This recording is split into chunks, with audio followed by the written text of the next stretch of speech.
Thank you for listening to the Failsafe Moment. Grab a cup of coffee and let's join Rob Statham for another informative discussion helping people learn from things that go wrong. Let's talk a little bit about blame, Bob. How does blame cause problems?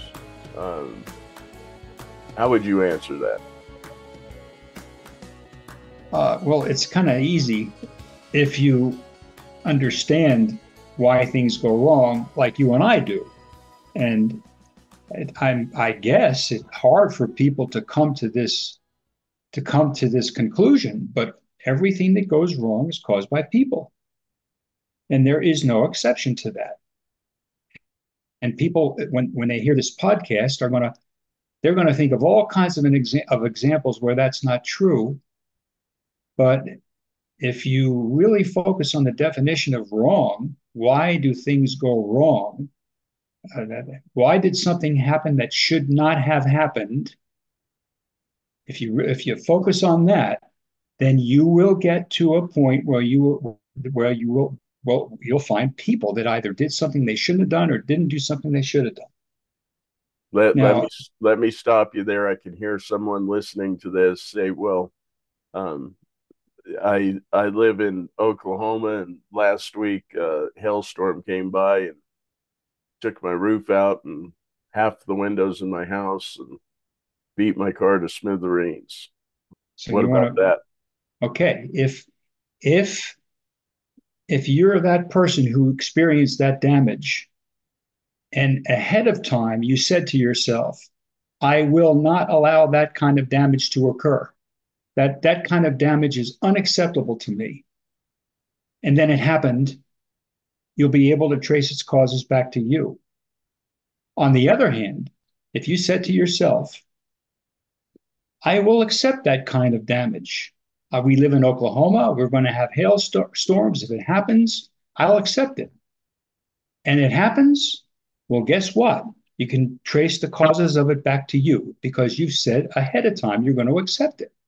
So one way or another, no matter how you look at this, you're going to be able to trace its causes back to people. Sure.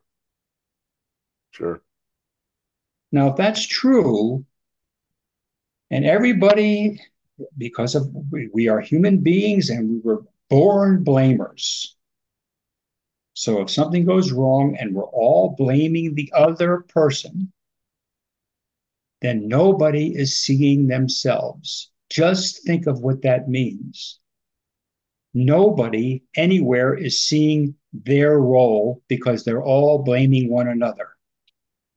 Therefore, the real root causes of whatever went wrong go unaddressed. Blame is, pure, unadulterated evil within us that has to be eradicated. I think easier said than done, of course. Yes. I think one of the last presentations I heard you give before you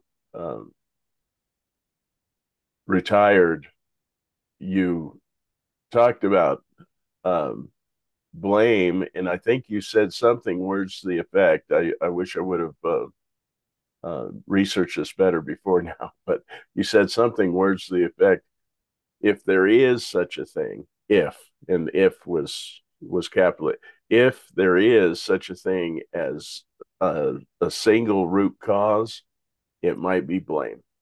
Yeah. I remember I did say that. I do remember saying that. Now, this is an interesting issue, though, because when people hear this, and you and I have been dealing with this for our whole careers, when they hear that this is a no blame process, they hear no accountability. They hear we're not going to address people who did the wrong thing. That's what they hear. They hear sloppiness, or I can't think of the right word. We're not going to accountability. They're going to hear lack of accountability, and this is exactly the opposite to that. The no blame The no blame process that we're advocating is you can't blame someone or something else, but you are required to look at yourself. Now, how can that be a lack of accountability?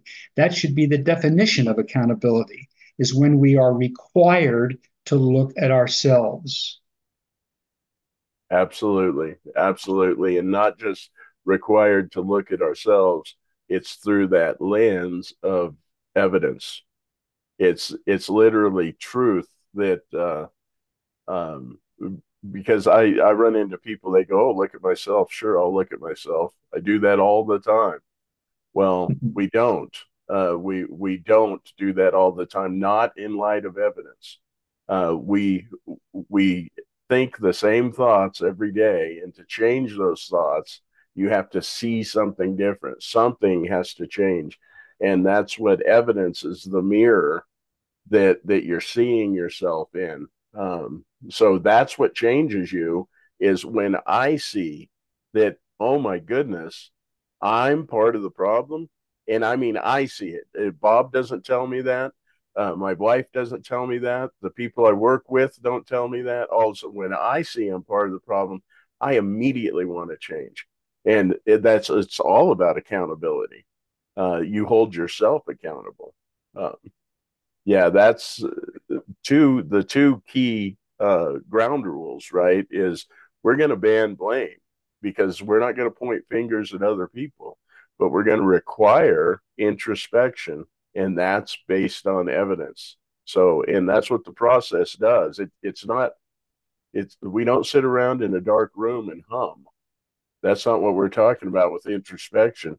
We're talking about in light of something that happened, that you can touch, that you look at pictures of, that is so important that you're sitting down for 2 days to contemplate why this happened. And you see it, and you go down each layer. It's like peeling an onion. And finally you get with the evidence, did I contribute to that? And you see how you contribute, and it changes you, that you can't go through this process without being changed. That's when it's introspection, I guess, on steroids. That's in a very, very healthy way. That's what I love about it. It's not me telling someone they need to change, or anyone telling someone they need to change. You see it. You see it. It's unique. I mean, there is no equal. I mean, we're a unicorn in people learning from things that go wrong. I don't think there's a rival to what we offer when you get to that level. Okay, that's something that needs to be pursued right there, that statement, because it's true. Thank you for listening to the Failsafe Moment. We'd love to hear from you. Share your comments and questions below, or contact us through our website, www.failsafe-network.com. Once again, that's www.failsafe-network.com. Until next time, have a great day.